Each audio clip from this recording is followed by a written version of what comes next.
and welcome to the first episode in our Star Wars rewatch discussion.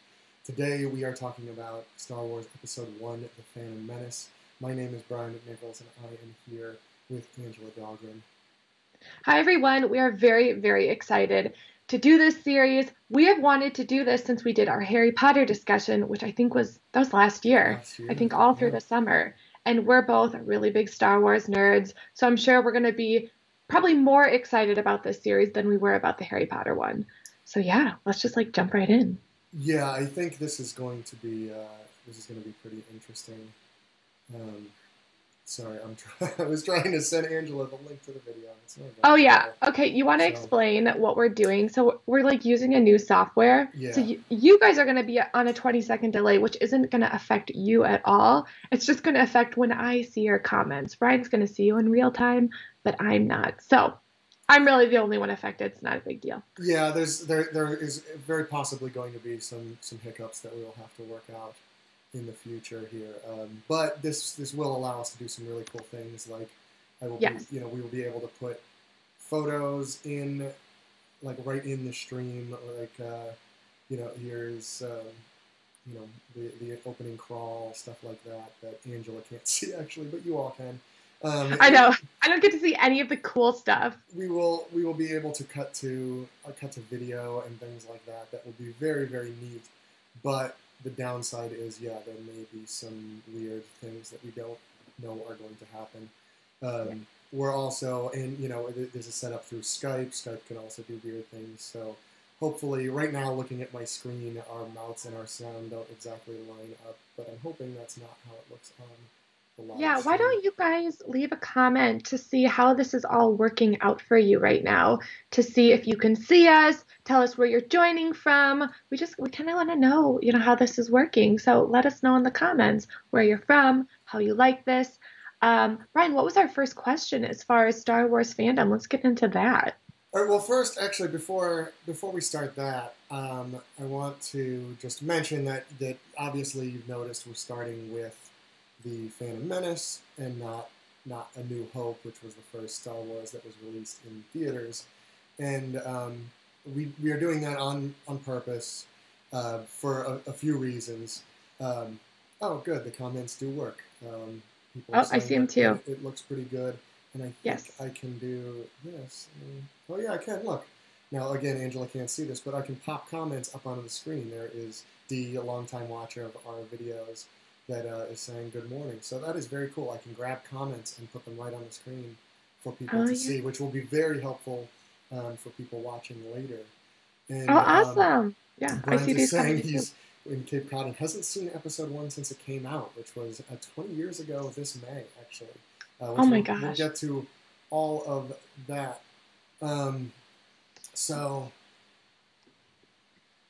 Thank you for bearing with us, by the way. Yeah, sorry. So anyway, we decided to do this in chronological order as far as how it happens in the Star Wars universe. And I'm doing that for a few reasons. One, frankly, I'd much rather get to the prequels first than later. I'd rather just kind of get them out of the way as early as possible. But also, just because it will allow us, we're not going to do with the Harry Potter discussion we did. We tried purposely not to spoil anything ahead. It's going to be impossible with this anyway. We're going to kind of assume everybody's already seen all of the Star Wars movies, so we're going to mention them kind of as we go. Yep. And so it makes a little bit more sense to do it this way. Brian, is your mic plugged all the way in? You sound a little warped right now. Yeah, that's what somebody else was saying too. I don't know. It's very possible it is just the... There's an underlying static. Yeah, Anyway, I see a lot of people from Minnesota. Hey, we're getting a lot of snow tomorrow. Yay. No, we have it's in I think it's supposed to be in the 30s the next couple days, which is really nice and warm for us. And then we're getting 6 to 12 inches of snow. So it's not fun. Otherwise, I see someone from the UK. I see someone from Rochester, New York, Georgia, New Jersey, New Hampshire. Oh yeah, Erin Foster. She's here watching. Did I say Wisconsin? Someone wants to see a rope drop video for Star Wars Galaxy's Edge, which I do know we have people going for sure, so hopefully we'll get some footage of that. Brian and I might go at separate times. We briefly discussed maybe going around the same time, still kind of on the table. So we'll see if we can make that work. Let's see, Pennsylvania, Detroit. Since it's a Friday, what are your plans? What are you guys doing? Are you doing anything fun? I know it kind of seems like I'm stalling. Honestly, I am a little bit, but I would ask these questions during a Facebook Live if we were doing it over on Facebook anyway. And we would, and actually that's another thing that we can hopefully do in the future is stream these simultaneously on YouTube and Facebook, which will be fun. Sorry, I know I don't know that I did much with my microphone. I did unplug it and change all the things, so I don't know. It doesn't sound like that helped much. Hopefully it won't be too distracting. We'll work on it for next time. If you guys don't mind sticking around this time around. I mean, it's the Phantom Menace anyway. Hopefully Attack of the Clones will be a little more interesting. But, yeah, and I don't know why this happened with one of my videos recently, too, where I had to reshoot everything, and I can't quite figure out why it's Brad said he's in St. Louis. Oh, a few of my best friends live there. They have pretty good weather. As far as the Midwest goes. Steve's from San Antonio. I love that you guys are all here. We're getting a lot of engagement here. This is really our first live stream on YouTube, so I'm really pleasantly surprised to see so many of you joining us. Lee said sounds like a camera mic instead of external mic is being used. That could be. Brent has a day off since we made our recruiting mission for last month, so that's the only reason I'm able to make it today. Well, just so you know, if you guys just to be here today, but you missed the other times, whether we stream on Facebook or here, they always get uploaded to YouTube. So if you want to listen to this like in your car as a podcast, you can do that. We usually try to read the comments before we answer them, so you don't have to watch our faces. Our faces are pretty boring anyway, so you can just listen as a podcast. And what do you guys think about us actually uploading these as a podcast onto iTunes and our other podcast venues? Is that something that you think you'd want us to do? Do you want us to upload these? And our second question is, while Brian's kind of fixing things, is we have our schedule for how we're going to watch these, but we put out this schedule before Star Wars Galaxy's Edge was announced, the opening days. So now that the opening dates have been announced, do you want us to change the schedule around so it's closer to those opening dates?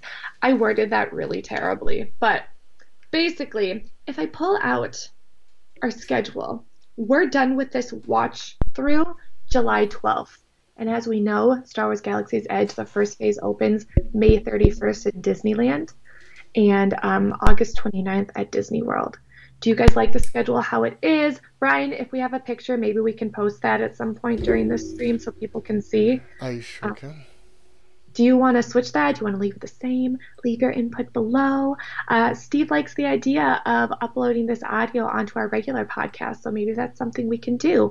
We'll edit this down a little bit to get rid of all the fluff for this first one. But yeah, leave your thoughts below. We like hearing what you have to say. Yeah, there is the picture. I don't know. Is my sound any better? Or is this... Okay. It's like perfect now. Oh, good. Yeah, I switched my input. So instead of my microphone going into the normal the earphone combo jack, I switched it to the USB. So hopefully that will help. Okay. So I put up the picture of our rewatch schedule. Yeah, as Angela said, we kind of expected that Galaxy's Edge wouldn't open until like late June, early July. Well, obviously they moved all those up. So yeah, we're kind of debating whether we should try to do these once a week or mostly once a week or just leave it at the every 2 week schedule. But yeah, let us know everything you'd like to do. Okay, so let's get into it proper. We've gone long enough, and I'm sure there will be plenty of things to talk about as we go here. I've literally rambled forever. They're like, Angela, stop talking. Perfect. No, that's what we're here for. So, all right. So, what I guess something we should start with, because this is our first one, is how big a Star Wars fan are you, Angela? Especially compared to the movies, I guess. Okay, so let's talk about this. I grew up. I have three brothers. I'm the only girl, and I have like 4 or 5 girl cousins, but for the most part, they lived in other states. So I only really grew up with boy cousins. I didn't see my girl cousins very often. So it's like I was surrounded by boy stuff, boy toys, boy movies. So Star Wars, Ghostbusters, Indiana Jones, like that's what I grew up watching. So Star Wars was very, very big in my house. So like fast forward, I'm 10 years old, Phantom Menace comes out. I was right at that age when they pushed that and they pushed the advertising. Like I ate it all up. So I think I saw it at least 3 times in the theaters. And I, I think Brian and I were talking, like I collected all of the Pepsi and Mountain Dew cans that had like the characters on it. I think I Oh, gave Brian a yes. picture to post. I do have that here somewhere. There it is. Yep, there it is. Yeah, I like collected those. I knew like the big one was to find Yoda, and I never found Yoda. He was like the golden ticket. You could never get him. And It is funny. oh, we're coming to that picture. Okay, so there's this Queen Amidala chair that you could buy, and it was this blow up chair, which I think I gave you a picture of Yep. that too. And I was obsessed with Queen Amidala because she was like, like the strong, powerful female figure. And so I took it upon myself to dress up like her. Really no reason. It was like a Friday night, and I decided I was just going to dress up like Queen Amidala. So here for your viewing pleasure is a picture of me dressed up like Queen Amidala at 10 years old. It's really good. I mean, the makeup. I mean, I know it's not super hard makeup, but and your glare really sells it there. No, Did you I did you talk did you talk in the monotone, slightly deepened voice the whole time too, or? Oh, I 100% had all of her dialogue and all of her speeches memorized. All of them. I could still probably fudge my way through most of them if I tried. Yeah. Yeah, What about you, Brian? well, and that's one of the reasons that I thought this would be interesting because I'm about 10 years older than you are. Yeah. So I was, I got to see the original trilogy when I was very young. I was born the year after the original Star Wars came out, and I guess we'll talk about more specifically with each movie as we get to it, but like everybody that was born in the 70s, basically, I grew up just loving Star Wars, but there really wasn't any more Star Wars. It was one of those weird things, I guess, at the time where people made movies, and even having a trilogy wasn't super common Yeah. then. And then you just, until you had more story, you just didn't bother doing it. So, um, Phantom Menace came out. This was May 19th, 1999. As I said, we're coming very quickly up on the 20-year anniversary, and this was 16 years after Return of the Jedi had come out. So, Yeah. I was 20. I was going to be 21 a few months, a little bit after Phantom Menace came out. Um, so for most of my life at that point, there hadn't actually been Star Wars movies. I Um, know. You were in a drought, Brian. yeah, and it was a weird thing where it was so crazy that there was going to be a new Star Wars movie that I mean, went insane. And my embarrassing picture I have here is from this one is me. The one I can't really point on camera. I'm the yeah, this isn't working very well. The one I'm by me, right? yeah, I'm the one right By next to me. Angela there, with my back kind of to the camera, and this was us. This was actually in the local paper, the Scranton Times. We were waiting outside, just playing cards, passing time. We brought our own chairs. We had a cooler. It was pretty great that we waited hours and hours to see. And I believe this one was to see the movie. Let me see. Yeah, that was waiting to actually see it. We actually waited probably just as long or maybe longer to buy the tickets, because the tickets went on sale. I don't remember, something, a week or a couple weeks ahead of time. And in 1999, they didn't have online sales. You had to go to the box office. So we camped out all night in front of the theater. We were like the second group in line, I think, to buy the tickets when they went on sale the following morning, and then did it again Oh the my gosh. day. Yeah, JL says the same terrible haircut that he did at the time. Yeah, that was pretty much my haircut for the late '90s. The '90s were a weird time, but but they and then it was a midnight show, like a 12:01 showing on the day it came out. So we then waited all afternoon so we could get the best seats possible for the Phantom Menace, which is funny now. Now it sounds crazy because the Phantom Menace is not exactly highly regarded, which we'll talk much more about. But Back then, it's like new technology, and he well, could do more, like what he didn't get to do with the first trilogy. yeah, and the thing is, like, I still it took a long time for me to realize that I didn't really like it that much, because I saw it. I think I probably saw it 3 or 4 times in the theaters, and I'll mention it more as we get to the end, but. We used to, when we'd go see other movies, we would then sneak in for the last, 45 minutes, half hour of Phantom Menace repeatedly just to see the Darth Maul fight scene, basically. So it wasn't until later that I kind of was watching it going, wow, most of this is pretty boring. Yeah. But it was, yeah, it's still, and I still do. I cannot sit in the theater and hear the Star Wars music start and the crawl start without getting a chill. And even watching it on DVD, it still hits me every time. So to be, at 20 years old at a 12:01 showing, so it was almost all teenagers and 20-somethings just going insane when that crawl started, was very cool. So let's run through the plot summary before we do that. Let's talk about the Star Wars timeline. Star Wars. Go ahead. Can I get to some comments first? Oh yes, please. Let's see. I lost it.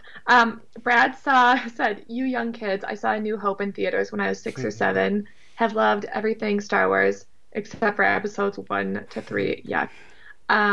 Debbie stood in line for a couple of hours when it first came out in 1977, fell in love.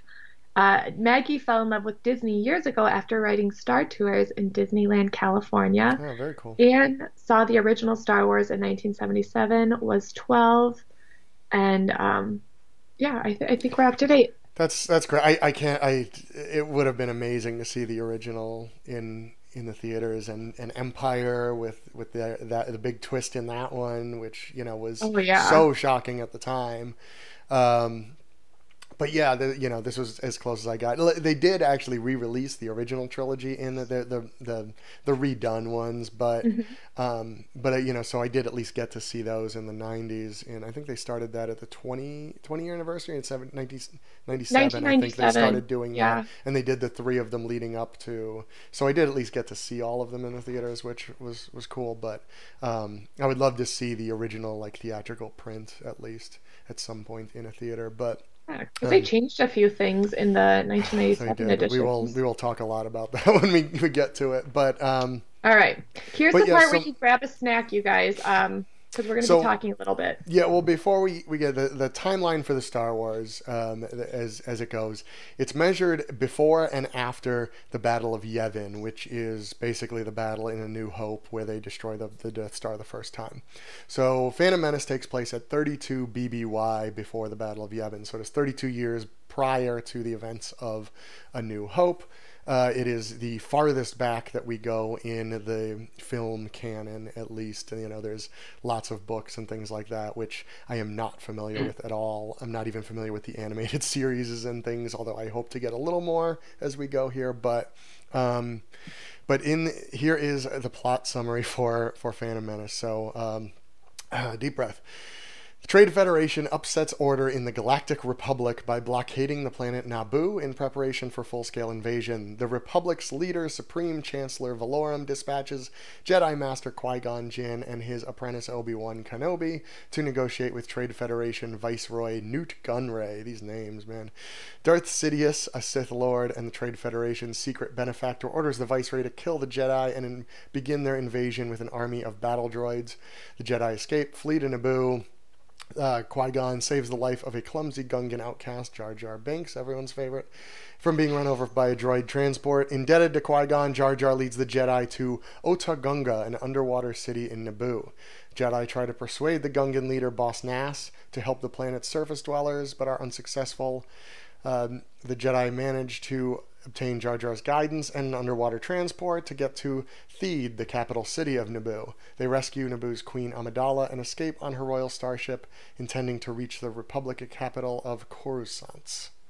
Amidala's ship is damaged as they pass the Federation blockade and the hyperdrive breaks. They land for repairs on the desert planet of Tatooine. Qui-Gon, Jar Jar, Droid R2-D2, and Padme, one of the Queen's handmaidens, visit a settlement of Mos Espa to purchase spare parts at a junk shop.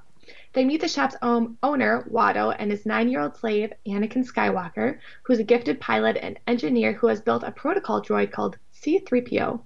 Qui-Gon senses a strong presence of the Force within Anakin and is convinced that he is the prophesied chosen one. Unable to buy the required hyperdrive parts, Qui-Gon wagers both the parts and Anakin's freedom with Watto in a pod race. Anakin wins and joins the group to be trained as a Jedi, leaving behind his mother, Shmi. En route to their starship, Qui-Gon encounters Darth Maul, Darth Sidious's apprentice, who intends to capture Amidala. A duel ensues, but Qui-Gon quickly disengages and escapes on board the starship. And I promise there isn't this many words on the page, but it is dense. Qui-Gon and Obi-Wan escort Amidala to Coruscant so that she can plead her people's case to Chancellor Valorum and the Galactic Senate. Qui-Gon asks the Jedi Council for permission to train Anakin as a Jedi. The Council refuses, concerned that Anakin is vulnerable to the dark side of the Force. Spoiler, he is. Undaunted, Qui-Gon vows to take up Anakin as his new disciple. Meanwhile, Naboo's Senator Palpatine persuades Amidala to call for a vote of no confidence in Chancellor Valorum and elect a more capable leader to resolve the crisis. Not surprising, that is Senator Palpatine that gets elected. Though she is successful in pushing for the vote, Amidala grows frustrated with the corruption in the Senate and decides to return to Naboo. Qui-Gon and Obi-Wan are ordered by the Jedi Council to accompany the Queen and investigate the return of the Sith, whom they had believed to be extinct. We're almost done. On Naboo, Padme reveals herself to the Gungans as Queen Amidala and persuades them to join in an alliance against the Trade Federation. Despite being inept at combat, Jar Jar joins his people in a battle against the droid army, while Padme leads the search for Viceroy Gunray in Theed. During a battle in the starship hangar, Qui-Gon tells Anakin to wait in the cockpit of a vacant starfighter. Anakin inadvertently triggers its autopilot, joining the battle against the Federation droid control ship in space. Anakin blunders into the hangar of the droid control ship and causes its destruction from within before escaping, deactivating the droid army in the process, because of course he does. Meanwhile, Qui-Gon and Obi-Wan battle Darth Maul, who mortally wounds Qui-Gon, but is then bisected by Obi-Wan. As he lays dying, Qui-Gon requests that Obi-Wan train Anakin. Palpatine is elected as the new Supreme Chancellor, and Trade Federation Viceroy Newt Gunray is arrested. Yoda promotes Obi-Wan to the rank of Jedi Knight and reluctantly accepts Anakin as Obi-Wan's apprentice. Padme presents a gift of thanks to the Gungans during a celebratory parade. Okay, why do I feel like Newt Gunray just got like a slap on the wrist and was like, "You're going to jail, partner"? Like, well, probably because the one who was telling him to do all this stuff is now like in charge of the Republic. So, I guess. I mean, he basically got a presidential pardon at that point. Really? One comment not really related to this movie, but I thought should be brought up here. I threw it on the screen for you, Susan.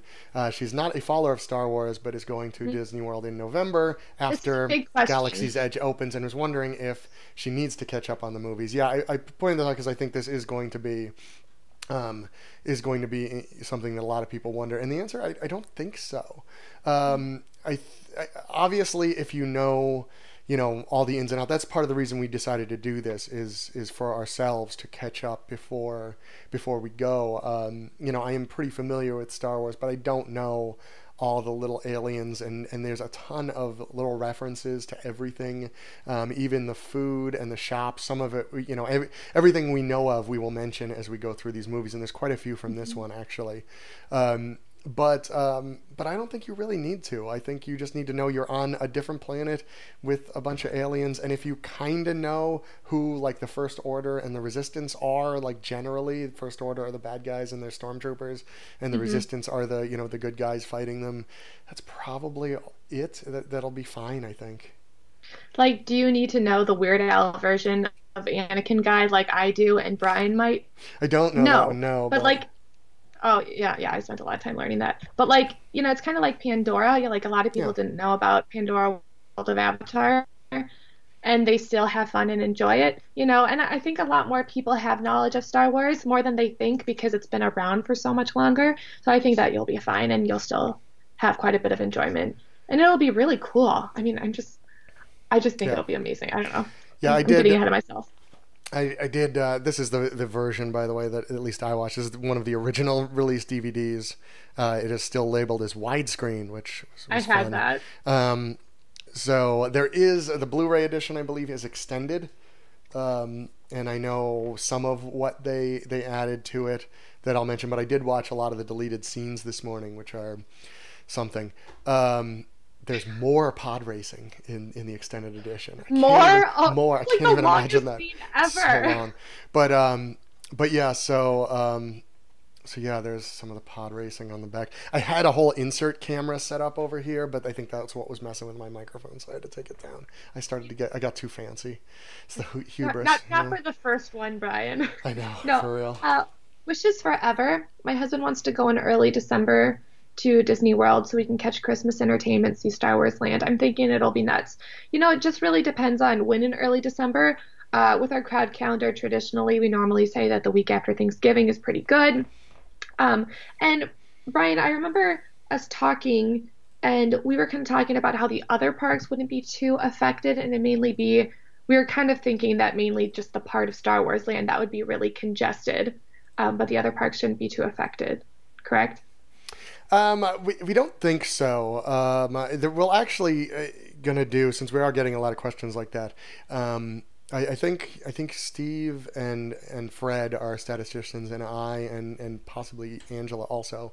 We might really push the limits of this software and try to do a multi-way discussion sometime next week about the crowd calendar and the changes that we're going to make for Galaxy's Edge in both parks and all of that stuff. So hopefully, next week we will answer a lot of those questions for you once our stats team kind of goes through some of the data and we kind of formulate our plan going forward here. So, Yeah. but yeah, I think it's mostly going to be Hollywood Studios. So, all right, let's get into the thing we've been delaying. Let's talk about the Phantom Menace here. Okay.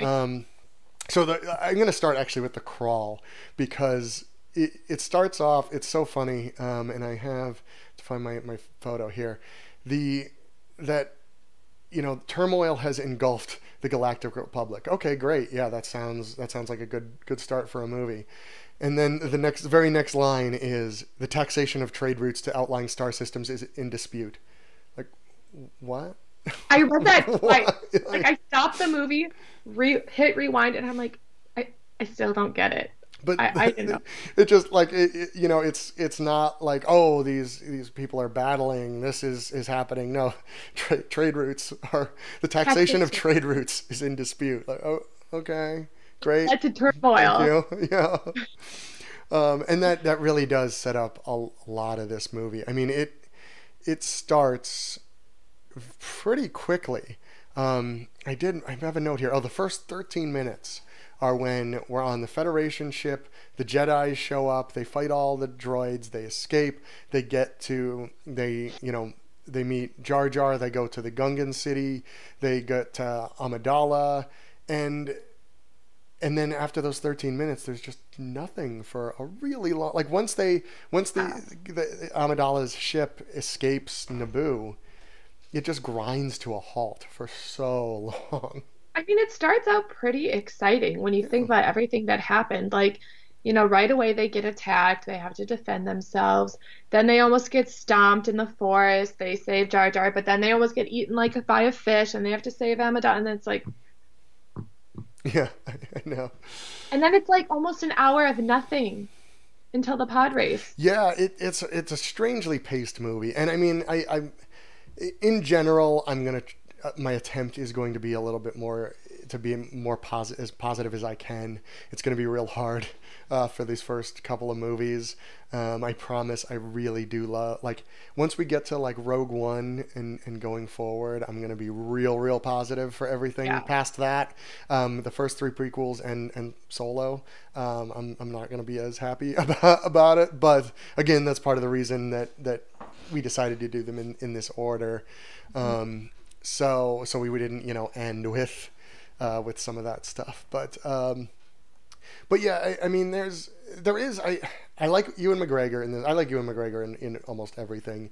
My wife really likes Ewan McGregor, but but I think he's actually pretty good in this. It's honestly, it pains me to say because I love George Lucas so much, but I'm just not sure he's very good at directing movies.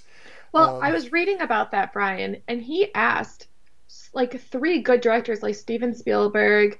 Oh my gosh, the one I can't think, the one that was in Happy Days. Why can I? Oh, Ron Howard. Hmm. Yes, why can't I not think of them? Super popular. He asked him, Steven Spielberg, and one more, and they're all like, no, this is too overwhelming of a project. Like, Yeah, you need to do it. So finally he did it. So he didn't originally want to even do it. And yeah, then, and I mean, yeah. I respect that, but I still feel like he could have found somebody else because he didn't. I mean, he wrote. I mean, he's written some of my favorite movies of all time, including all of the first six Star Wars movies at least, Indiana Jones. Um, but he only directed the very first A New Hope. He did not direct Empire Strikes Back or Return of the Jedi. Obviously, he's not really involved with the most recent Star Wars movies, Mhm. which I also do like very much. But and I don't necessarily know that the script. There are problems with the script. Some of the dialogue. Oh, when we get to Attack of the Clones, I'm just going to be reading dialogue at certain points. Some of it is amazingly bad. But that. But I think. But if you watch the first, especially A New Hope, I mean, there are some goofy lines in that too. But for whatever reason, I don't know if it's because Lucas himself was younger, or the actors were just a little bit more outgoing, or there just wasn't any pressure because nobody thought Star Wars was going to be what it Yeah. was, so they gave it more. In this one, it almost felt like they were afraid to do anything that was kind of outside of the scope. The one I always point to is Sam Jackson, who is one on the Jedi Council as Mace Windu, who Hmm. is one of the most charismatic actors and is always so magnetic on screen, and he is downright boring in some of the scenes in this movie, Yeah. which seems harder to do than anything else.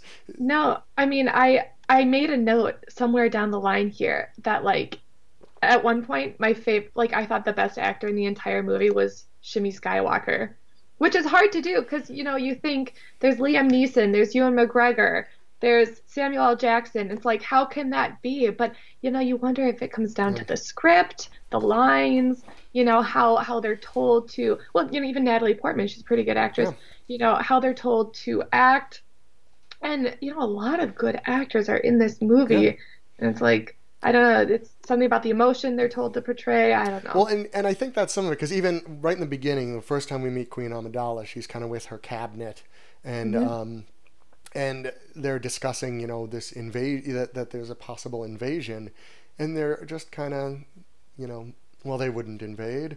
Well, how do you know? Let's do, and they're just, I'm like, I don't feel like that's how it would go, is that they were just sitting around calmly discussing being invaded by a foreign entity, but they were. um, Jar Jar is definitely not a calm character, I would He was say. definitely a character that was made for the kids watching, not for Yeah. the adults. Yeah, there's Jar Jar played by Ahmed Best, who did both the body work and the voice work. He actually wasn't supposed to do the voice work, but when Hmm. they heard the voice he was doing, I guess on set probably they decided that they wanted him to do it. Hmm. Um, it's yeah, it's bad, and I understand that he's supposed to be a comedic character and mostly for children, but I also there wasn't really a comedic character in the first trilogy either. There was definitely comedy. There were jokes in the first Hmm. trilogy, but there wasn't Hmm. one character whose entire job was to carry everything. And I don't know if that's part of why nobody else had jokes in the movie, was because Right. Jar Jar was doing all of it. I also don't like that. Like, I mean, yes, I know a lot of young kids that watch it love Jar Jar, but I feel like it should be funny for everyone, not just 4-year-olds, which is rough. And you will see him get more serious throughout the trilogy, which I don't know if that was a good or a bad choice. It's just weird by then because he starts out so goofy. And apparently he's still on either the Clone Wars or Rebels, one of the animated series. He still appears in, so he's still around. Oh, lasting power. Yeah, I guess. One thing I forgot to mention when we were talking about Ewan McGregor, his hair in this is just terrible. Both of the Jedi's hair there I have on the screen now. But Liam Neeson with that long hair, okay, fine, I get it. But Ewan McGregor has the tiny little ponytail in the back, the rat tail coming down the side. He's a Padawan learner. But man, that's gotta just scare away a lot of potential Padawans to knowing they have to get their hair cut like that. They're just like, oh, I can't wait. Yeah, and I think this is, if I remember right, this is the only movie that has that. I think in the forthcoming movies, even Hayden Christensen doesn't have. No, he has a little ponytail. Oh, does he have the ponytail? I know he has the rat tail at one point. Does he? Okay. Boy. Believe me, I studied Hayden Christensen very well in Attack of the Clones. Yeah. Yeah. Well, we'll talk about him when we get there. But yeah, and see, these I'm not. Another reason I kind of wanted to do this, I'm not as familiar with the prequels. I've seen The Phantom Menace more than any of the others by far because I saw it so many times in the theaters. Mm-hmm. But the others, Attack of the Clones, I've probably only seen a handful of times. And Revenge of the Sith, I think I've only ever seen 3 or 4 times, if that even. I'm not sure. I saw sure. that one the least. I saw Attack of the Clones the most, but Revenge of the Sith the least. So, and then some of the others, the original trilogy, I've seen many, many times. But then some of the others, Solo, Rogue One, I think I've only seen each of those one time. I've only seen The Last Jedi once, even though I loved it when I saw it in the theater, but I don't know why. I haven't exactly gone back. Part of me is a little bit afraid that I won't like it as much the second time, so I guess we'll find that out in a couple months. But yeah, but this. So I'm not as familiar with what's coming, even though I obviously know the story. Since we're talking about Anakin, we should probably, and while we're on a down note, let's talk about Jake Lloyd for a minute. Now, one of the things Jake that Lloyd. I think would have helped this movie tremendously is that originally, apparently, Anakin was supposed to be around 12 in this film. Mm-hmm. And Padma is supposed to be 14 in this. Real ages, Natalie Portman was around 20, although she looks young, so I don't know if she looks 14, but, I get it. Was she that old? She was 20 in this. She just looks like she's 16. But for whatever reason, and I couldn't exactly find out why, they decided to age Anakin down to 8, which I think it was a bad choice. One because finding a good 8-year-old actor is not easy, as they found out. I think it obviously was very, very hard on Jake Lloyd, the person, which I'll mention in a sec. I'll talk about in a second. But also I think just the relationship with Padme and Anakin would have made lots more sense if they were both, basically teenagers or preteens instead of Anakin being 8 when they first met, which is a weird thing to fall in love with somebody you knew like recently as a young child. I know. She's 37 now, so she would have been during filming like 15 or 17. 16. Oh, okay. Yeah, that makes it a little 16. less weird. Oh, okay. I thought she was older than that, but okay. No, that makes it a little less. Mm. Yeah, Well, and the thing is, the age, a 6-year age gap is far from crazy if you're, 30 and 36 or something like that, or even if you're 22 and 28. But 8 and 14 are really big, as a really big developmental gap. When And they don't go, when they go 10 years without seeing each other, but yeah, between that and the second movie, it's very and strange. and I think a lot of the problems would have been solved if they had just made him like. Plus, it would have made more sense why the Jedi Council said he's too old to train, because Hmm. like you're looking at this kid who's supposed to be 8. And you're like, I think he's really like 9, 8 or 9. I think he's really like 8 or 9. Jake Lloyd was, but he doesn't actually look quite that old. no, he looks He younger. looks like he's like 6, and you're looking at him going, well, how is he too old? He looks like he's a child. But if he was 12, you could at least maybe make more sense. Plus, you could have seen more of the anger coming out. Actually, one of the deleted scenes was Anakin fighting with a very young Greedo, who we'll meet in A New Hope, when Han Solo shoots him first, by the way. But which I will never ever give up. But they and where he's fighting with him because Greedo called him a cheater, and Qui-Gon breaks it up and says, oh well, you know the truth. There's no point in fighting about it, and all this stuff. Um, but they but they cut it, and I understand like it was kind of a nothing scene, but I like that it showed a little bit of the anger that is inside Anakin, which we really don't see at all in this movie. We see lots of in the next movie. Yeah, But it is hard to understand why Yoda and Mace Windu are like, no, he's too old. Oh, I sense anger inside of you. You have a lot of fear, so we can't train you. And we're like, I'm kind of like more siding with Anakin at that point, which maybe they want you to, from the viewer. So I'm like, well, why yeah, not train him? Like, I don't get it. So maybe that's kind of the point of this movie. And then in Attack of the Clones, which we'll get to, then you're like, oh gosh, he is angry. Like, yeah. I kind of regret supporting him. I don't know. Well, although Maybe that's it's the one point. of those weird things too, where the movie kind of tries to have it both ways, as far as people who have never seen the original trilogy and people who have. Have that knowledge. Because like that, if that's what they're trying to go for, and I agree, I think that is what they're going for. Most people, presumably watching A Phantom Menace, know who Anakin later becomes, so that's not Yep. really a surprise. Same thing with Palpatine. Although it's never said, most Star Wars fans, I would think, know that the Emperor in Return of the Jedi's name is Palpatine, and Mhm. it's played by the same actor, and he does the same voice, That was and so cool when I read mhm, that Lucas asked him back yeah, like what 16 years later oh to yeah, play the same yeah. role. So it's not real surprising that he becomes a bad guy, and the same with the Darth Sidious versus Palpatine thing. That they're kind of trying to play like it's not the same person, sort of. But then they also assume you know what Jedi's are and what Jedi's can do, because they never explain it other than in the crawl to say that Jedi's are keepers of peace. In the universe, but they don't explain why they can, throw robots across the room and stuff. So they're kind of assuming you know that at least, but not some other stuff. But anyway, before we move on, I just want to. So this Anakin, that's Jake Lloyd when he was young. He is very cute.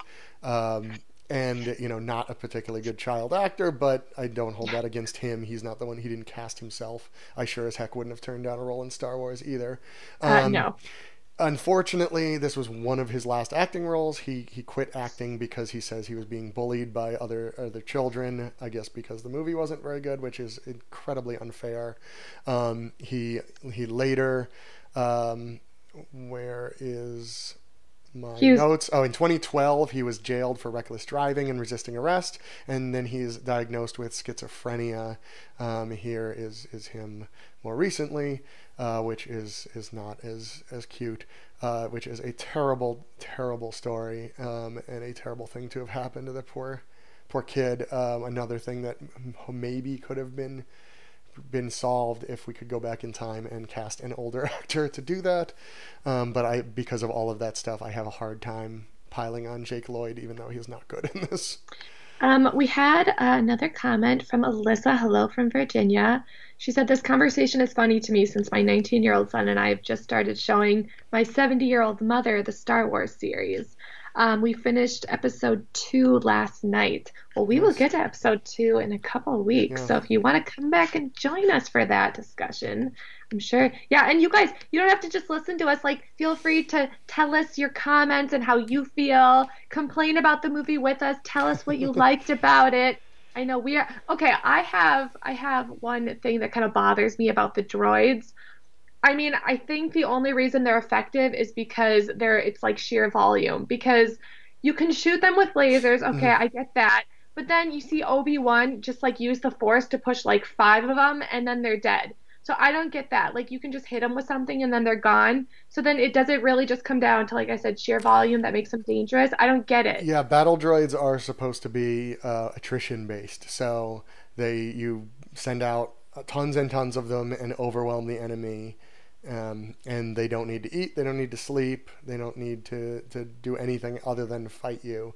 Is I think basically their purpose. Yeah, they're not meant to be super tough. Like the little roly ones with the shield generators Yeah. are a lot more effective, obviously. But yeah, I think that is actually kind of the point of them. But it would have been easier if they just made them a little bit tougher. The Well, part. later you see them, like five of them, in charge of like 10 pilots. And you're Oh telling me yeah, like none of the pilots could have done anything. I'm sorry. It's just yeah. like a thing. Yeah, it seems like you just have to push them a little bit, and they're like, ah. Plus, they probably can't get up. Like, I don't know if they bend the right way. But the part and a lot of my deeper knowledge comes. I should mention there's a podcast called the Star Wars Minute, where if you ever want an exceptionally deep dive into Star Wars, they have 5 episodes a week where they go minute by minute through Star Wars films. They do them in release order. They are up to The Force Awakens right now. I've listened to about half of The Phantom Menace so far, so some of my background info is coming from that, where they obviously go very, very deep into it.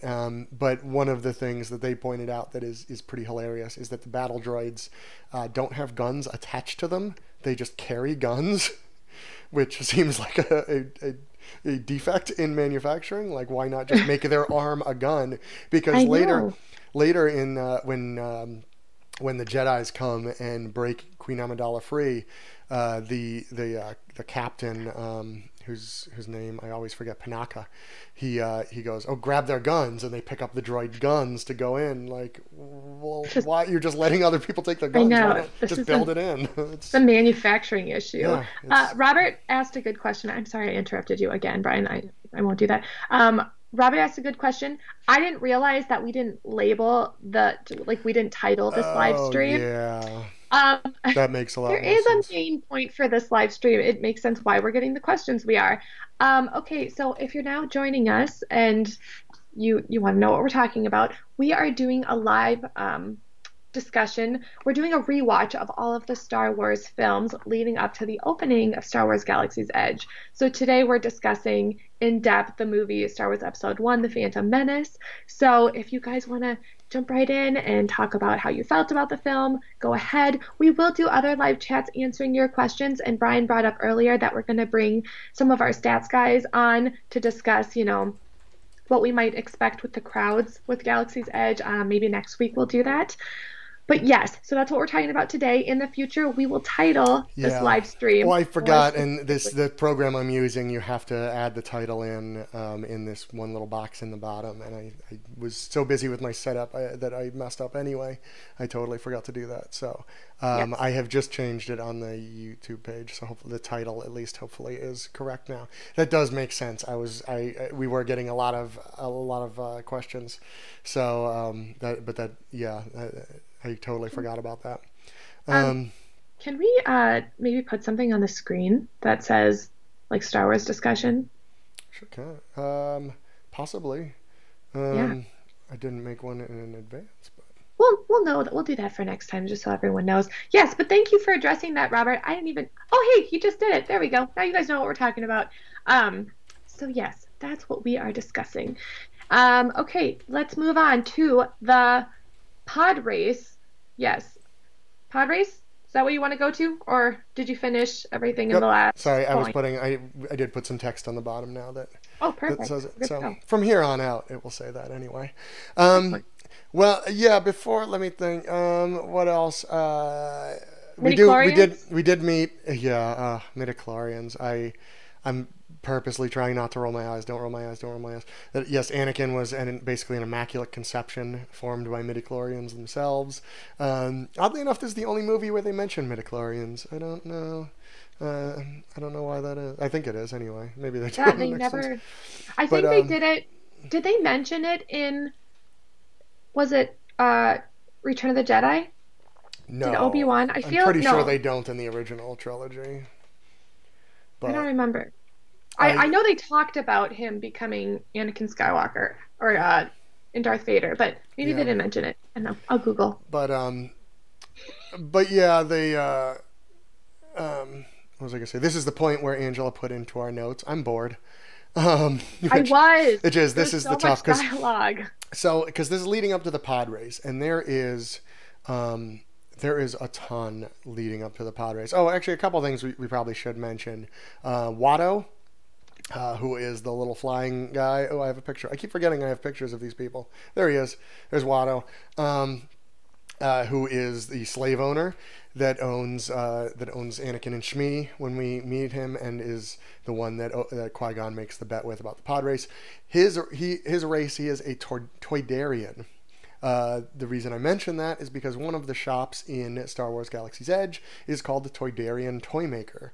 It is the shop that sells toys, presumably run by a Toydarian like Watto. So I figured I would mention that because I actually, when I first read that name, did not realize what a Toydarian was until I was doing research for this. So we have also seen Darth Maul at this point for the first time, who is probably the most lasting character, at least from a positive sense, that originated from this movie. I mean, Jar Jar, everybody knows too, but I don't know if that's a good thing. But Darth Maul is actually a great character, played by Ray Park, who does all the physical part, and then Peter Serafinowicz does the voice, who I knew and I assume most would know as Denarian Saul, who is one of the pilots, the captain in Guardians of the Galaxy, the first one. But he's also done voices in literally everything that needs a voice. His IMDb page is incredibly long. It's funny how, your opinion changes as you get older. You kind of mentioned this, how like you thought it was such a good movie when you watched it the first time, and Mm-hmm. then it kind of changes. I thought Darth Maul was like such a bad character because he was a bad guy. Oh And then yeah, I'm yeah, watching it last night and I'm like, this guy's awesome. Like yeah. he's a better fighter than the other two. Like why does he die? He's amazing. He is a And he better just fighter than the other two, and he does not die, by the way. That not really a spoiler because he does show up in another movie that we'll be talking about in a couple weeks, but somehow comes back from being cut in half. Not sure how that happens. I think that might be from one of the animated things where he first came back. So I will look into that when he returns in Solo. and not that anyone really cares, but midichlorians was also mentioned in Revenge of the Sith. Revenge of the Sith. Okay. I mean, Yeah. again, no one cares. Yeah. So, all Um, right. So the pod race. This is now. I mean, we are like an hour into the movie at this point. Other than that first 20 minutes of action, there really hasn't been anything up until now. no. And there is so much build up. They talk about the pod race. They get the pod racer ready. Qui-Gon changes the bet with Watto. They lead up. One of the deleted scenes is an extended intro of all the pod racers. They intro like 14 different pod I remember racers. that. There Yeah. is so many of them. In the theatrical cut, I think there's like 4 or 5 that get introed. Obviously, But they did like Sebulba and everyone. yeah, they did all of them, and some of them were very cool to see. But still, they did not need to add to the 14-minute long pod race, and that's just from go to like the end is 14 minutes, or 10% of this film is this pod race. The race is cool. The sound is like a sound I will forever know the sound of a Mm-hmm. pod racer after this. Like I will never forget it. You will play that and I will be like, that's a pod racer. It's a very memorable sound. If I were a pilot, I would have died right away. Just like I would have crashed into a rock when they have to go through those narrow turns. Like I just was not Oh meant yeah. to be a pilot of anything, Yeah, I honestly. mean, several of them die, right? Like there's Yeah. just things blowing. Like, I can't imagine there's that many pod racers out there because half of them seem to die in every race. I know, and they're all like, oh yeah, I can do this, I can win, and it's like, first 5 minutes, and half Yeah. of them are gone. But you're right, the sound is incredible. That kind of like stuttering like that they Yeah. do like is awesome. I love that sound. Um, but oh, one other thing that I found is cool from a theme park standpoint, the pit droids, there they are, the little things that come out and help fix the pod racers are the same ones that are in Star Tours, right there, Hmm. fixing the Star Tours before that you see in the pre-show above your head before Yep. you go in, which I don't know that I ever realized that that's where they were from, but we also see in the crowd next to Watto Warwick Davis, who is in apparently every movie that we talk Yeah. about. He played Professor Flitwick Hmm. and in the Harry Potter movies. He's been in I think all of the Star Wars movies, or pretty darn close to all of the Star Wars movies. Yeah. He was Wicket the Ewok. He's even, I know he's in Solo. I know I like to name them all would be, but this is him. You can actually see his face there next to Watto. He looks kind of like Willow there, but and then yeah, that's then it's just the pod racing, and there's not that much to talk about actually with the actual race. I don't think it just kind of No. keeps going. I mean, it was kind of long. Alyssa said Excuse my me. gas pedal foot was pushing my imaginary couch gas pedal during those scenes. And JL said, technically, that was the point of Anakin, though. He was the only human with the reflexes to Yep. drive a pod racer. And that's true. I mean, he had those Jedi reflexes. So, yeah, I mean, that's a very good point. Yeah, I don't really have a problem with the pod racing scene. I think it's too long. But honestly, I mean, I'm not going to keep saying it because my opinion with most movies is that they need like 20 or 30 minutes edited out of them. Um, and this one is no different. It's 2 hours and I think 10 minutes. I think at an hour 45, it would have been a much better movie. Um, but but I think the problem with the pod racing scene is kind of what's around it. That they use Hmm. that as the main action sequence to carry the middle of the movie, and Hmm. I just don't think it quite does that the way they wanted it to. So, um, Well, and you're also having a kid lead that scene, which is very hard. Like the kid yeah, would have to be an amazing actor. And I mean, it's cute. Like Jake Lloyd, he literally has the same face the entire movie, which is like yeah, so. I mean, yeah.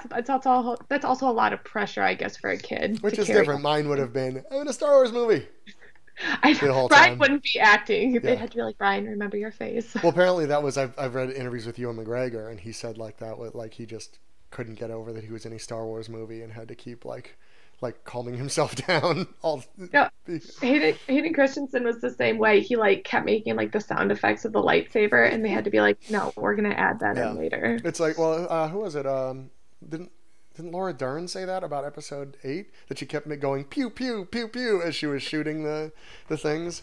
Like so, people still do that. Like you forget that a lot of these actors have now grown up with Star Wars as well. Yeah, It's not like Han Solo being or Harrison Ford being a carpenter who was considering quitting acting when he got the right. job. So it's very funny.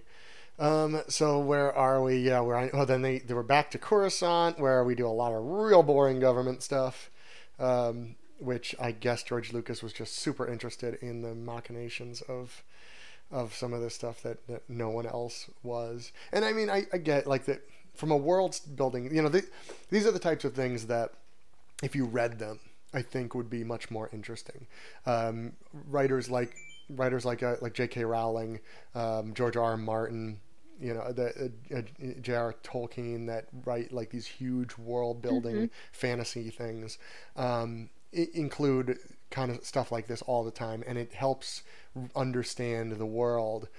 To see it in a movie though is a little bit rough.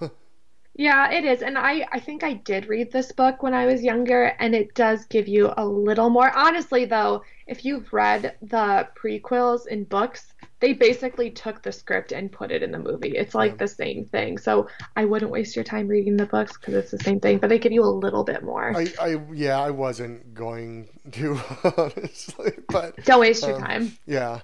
Um, but we do. This is the first time we meet the Jedi Council, which is one of the things that kind of bugs me with this movie in particular. Um, the original trilogy, there's a lot of kind of throwaway lines to things that happened before, a lot of which we see in the prequels, specifically Obi-Wan telling Luke, I fought with your father in the Clone Wars, which we will see in, the next movies. And in this one, they do kind of the same thing, except that the things that they mention sound way more interesting than what we're watching. The one that I noticed was Obi-Wan telling Qui-Gon, do not defy the Council, not again. And I'm thinking, when did he defy them before? Was that it? Tell me that story. I want to hear that instead of the one about this kid. I know. See, and we never get that information. No. The other thing that we kind of talk about is like, Brian wrote like the boy misses his mother. Should we get the mother? Yeah. No, let's just not train him. Yeah. And for me, like, like the mother part of me is like why are we shaming the kid for having some anxiety? Like he misses his mom, he's in a Yeah. new environment. But then I'm like the Jedi side of me is like, well, the council has to be a little hard on him to see if he can really handle being trained, and But they have concerns. but his mother, who is a slave on a desert planet outside of the Republic control. Yeah. So Like what I are mean, they gonna do? but I mean, like she's in a real bad situation. Like, of course he's worried about her. Yeah. And we'll talk more about it next time when he decides to become a Jedi and then still not go help her. But like they couldn't have just said like, okay, you can't see your mom. That's part of Jedi training. But here's what we're gonna do: we'll get her and we'll move her somewhere else, so you don't have to worry about her being like murdered. Right. Like that would Kind of a have big that deal. seemingly would have been helpful in that situation, but and would have avoided a lot of problems, next time. But yeah, it's a very weird thing. Like, oh, I sense that you worry about your mother. Well, no crap. He's 8 years old and his mother is a I slave know. somewhere. And he's been with her the whole time. Yeah. The other thing is like the council, which I don't know, maybe they're not like preemptively freaking out, but they don't seem super concerned about like the fact that the dark side is kind of waking up with the Jedis and coming back. Hmm. Like, we kind of talked about how Naboo being attacked, they're just like, oh, bummer. They better not invade. The Jedi Council is kind of like that too, I Uh-huh. noticed. And I don't know, again, it could be like until we do our research and see if this is true. But even then, when they're like sure at the end of the movie that like, yeah, there's two Jedis that are on the dark side, Yeah. even then they're just like, well, let's figure it out. Well, and the other thing they bring up here is the prophecy, which as far as I can tell, and I looked for probably too long yesterday, they never actually there is no like recorded prophecy. They never seem to like share what this prophecy is, other than to say that it brings balance to the Force, and they refer to Anakin quite a bit as the chosen one, the one who will Mhm. bring balance to the Force, or words of that. Every once in a while, they mention that he will destroy the Sith, but I do find it funny that they have, I think, in almost back to back lines, that the Sith have been wiped out, and he is the one who will bring balance to the Force, which makes me think the Jedi Council does not understand what the word balance means. Because if there are only good Jedi, as far as they know, and he will bring balance to that, the balance has to go on the weight has to go on the other side for that to balance. So, but I do find it because they bring up this prophecy a couple times in later movies, I believe too, as far as I could tell when I was trying to figure it out. But we never actually hear what it is or like where it came from. Is this another one of Professor Trelawney's? I was just gonna say that. You stole my line. So we're just going to assume that, I think, for the rest of this, that Professor Trelawney made a prophecy about Just Anakin. across So realms. yeah, Alyssa agrees that she thinks that the council should have just brought his mom out of yeah, slavery. But what they have no jurisdiction over in Tatooine. But they could have just taken her. It's fine. They don't have to go back to Tatooine. yeah. I mean, they're Jedi. They can just go in and be like, "Hey, look over there, ha!" and run. Got her. Watto's not going to chase them down across planets. So, I know they're Jedi's. but So they go back to Naboo because Queen Amidala's like, you know what? I don't like this. You guys are corrupt. I'm gonna leave. I'm gonna go back, fight for my people. So they go, and then Captain Panaka is like super unsensitive to Jar Jar's feelings. that's one of my favorite lines. Yeah, Jar So Jar dives down and he'll go to the Gungan city, and he's like, nobody's there. I'm not going to do the Jar Jar voice because I feel that would be real bad coming out of my mouth. Um, and some of the voices in this we didn't really discuss, but Jar Jar, the what are they? Nemoidians, the Trade Federation aliens, that sound very, very Asian. Some of them are dicey, but Jar Jar comes out and says, "Oh, nobody's there," and Captain Panaka says, "Most likely they were wiped out." Like right to Jar Jar. Like just it was like, "Whoa, dude." Dude. Um, but So then he brings them to like the Gungan's secret hideout, which like Jar Jar knocked, like he just like narked on their yeah, secret location that like no one's supposed to know about. It's like their sanctuary, and Jar Jar's like, oh yeah, here, I'll Jar bring Jar. everyone over to And find them. and is it just in the woods? Because like Yeah, their original city is underwater, which seems pretty hidden, and then they yeah, come out and just go into the woods. That seems really bad. super Um, secret.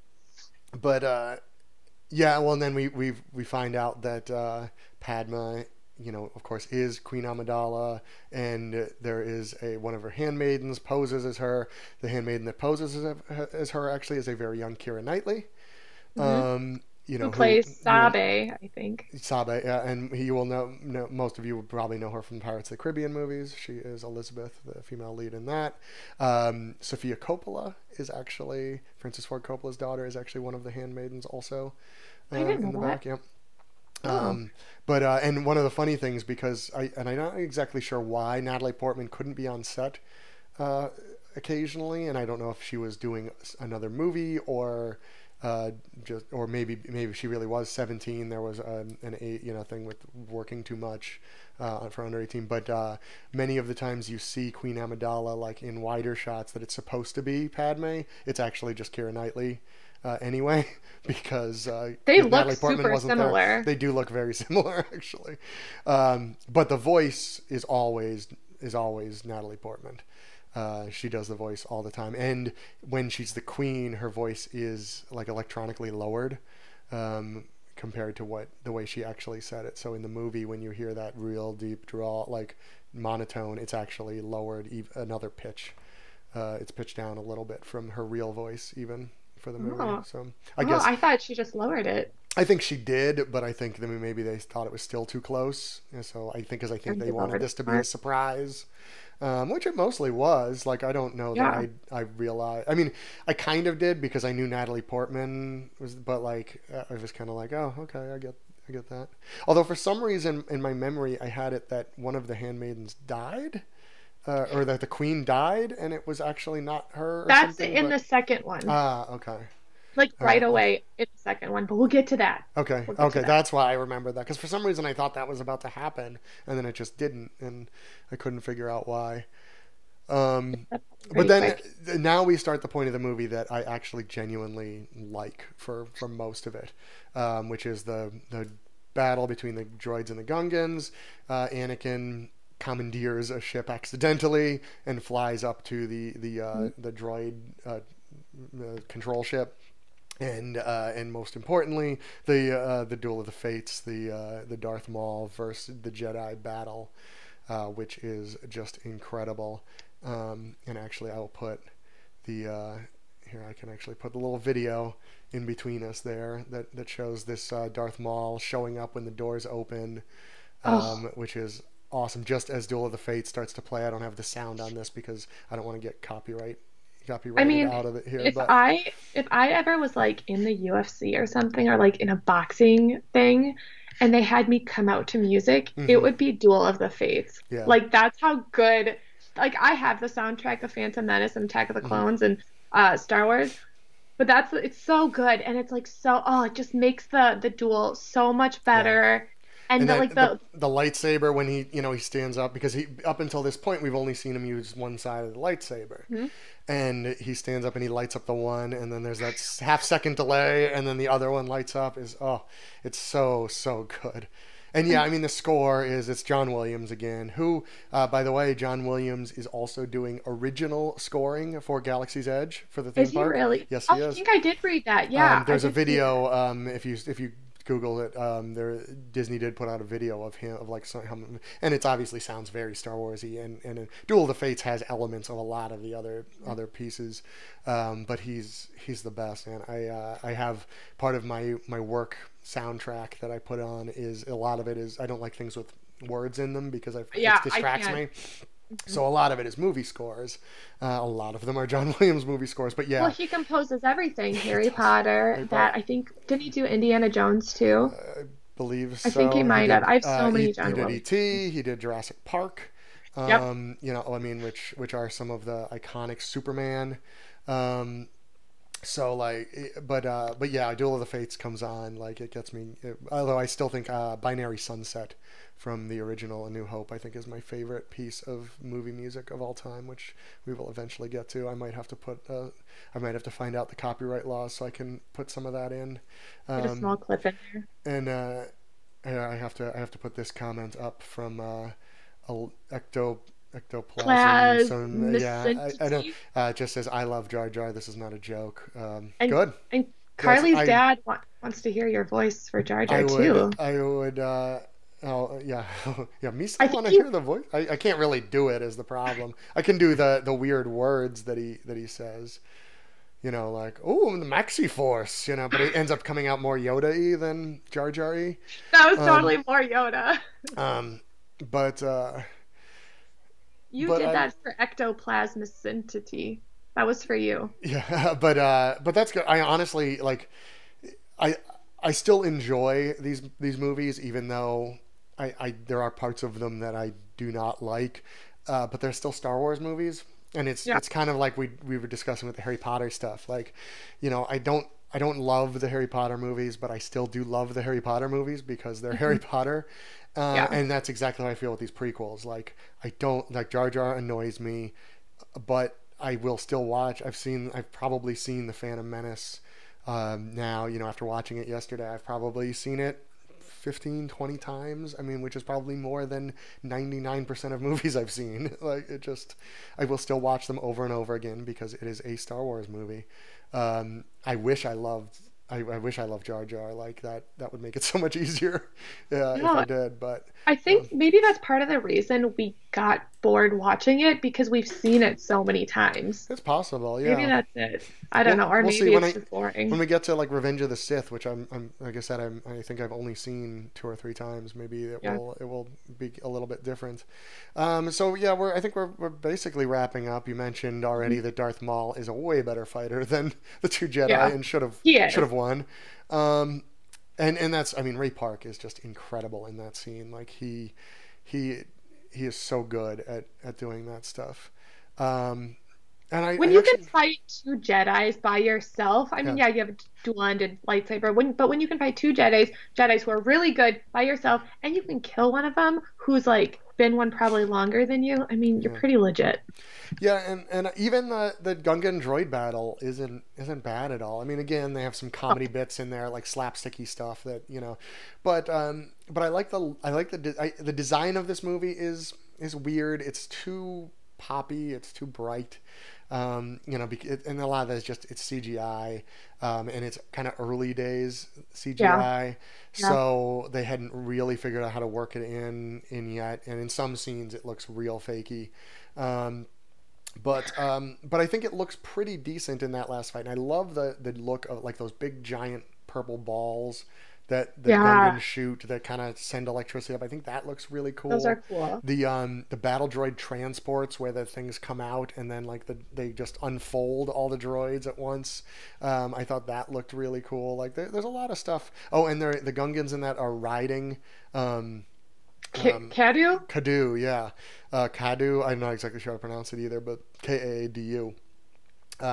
That is one of the dishes at Oga's Cantina, the bar restaurant in Galaxy's Edge.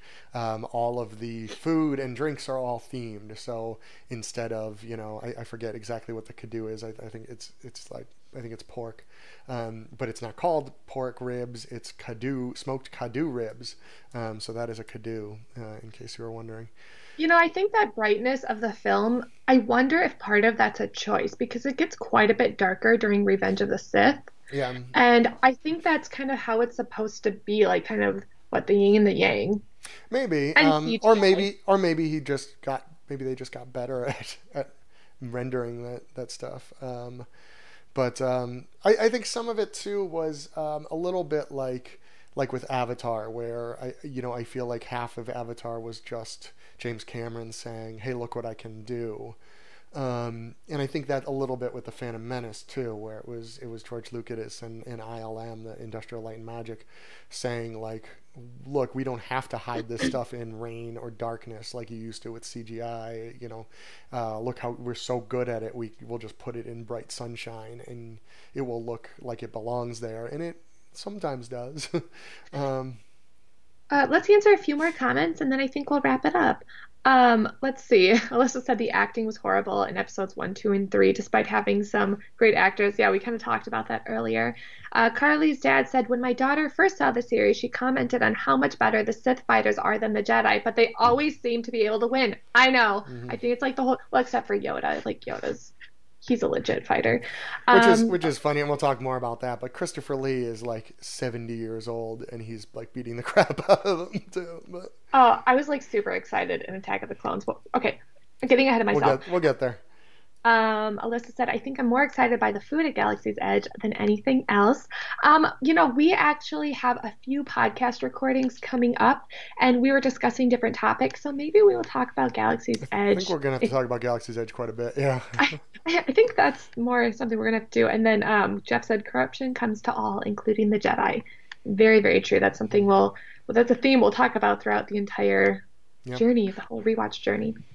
All right. Anything else, Brian? I don't think so. So like, has your opinion changed about Phantom Menace? As the years have gone by at all? Yes. It's probably the one I least want to watch now, and it used to be the one that I watched the most because while I was waiting for Attack of the Clones to come out, which was my Mm, favorite for a while because Hayden Christensen, I would just watch this because I was like waiting. yeah. Um, but yeah, now I'm just like I was just bored yesterday, and I just kind of rolling my eyes at some parts, and it wasn't too stimulating. But I'm definitely looking forward to watching the other See, ones. I think I've actually come back to it a little bit. I would be very heavy-handed on the scene skip button, through that middle part. But like the first half hour and the last half hour, I genuinely like, Hmm. even though there are some goofy bits to it. So I could see myself, putting it in and at least watching like, parts of it. More so, I think, than the others, but I guess we'll find out as Yeah. we go forward. So what should we do? Should we come back next week and do Attack of the Clones, or should we Um, wait 2 weeks here?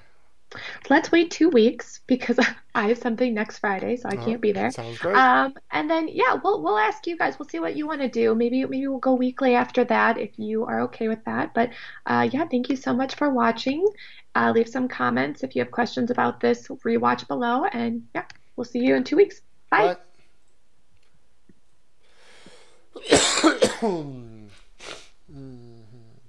Is it done?